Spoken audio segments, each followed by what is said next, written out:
বৃহস্পতিবার সকালে ধর্মনগর সাবাসপুর পঞ্চায়েতের ৭ নং ওয়ার্ডে ৭০ বছরের আলাউদ্দিনের পচন ধরা মৃতদেহ উদ্ধার হয়।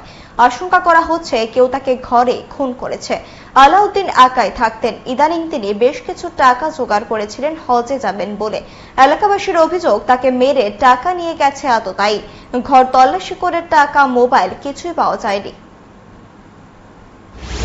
একলা মানুষ, একলা বাড়িতে থাকে আর সবার বাড়িতে এই সন্ধ্যা হইলে যাওয়া আসা করে। তো 2-3 দিন থেকে তাইনার কোনো খোঁজ খবর নাই, যাওয়া আসা নাই দেখিয়া মাসি শাশুড়ি আইসিলা। আইয়া সকালে দেখছেন যে দরজা বন্ধ এবং এই একটা গন্ধ আওয়াজ আইতাছে ঘর থেকে। একটা দিকে একটা ছিদ্র আছে, দিকে যাওয়ার পরে দেখা গেছে যে মানুষ দেখা যায় না, কিন্তু একটা মানে গন্ধ আইতাছে, বাজে একটা গন্ধ।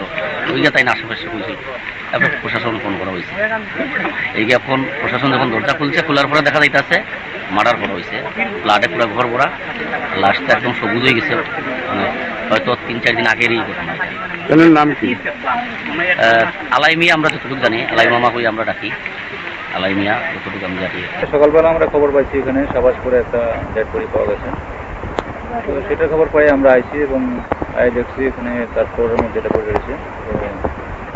তো আমরা এনকোয়ারি করতেছি, পোস্টমর্টম করা হইব এবং মৃত্যুর কারণ কী কারণে সেটা পোস্টমর্টমের করে সবটা রিভিল হইব।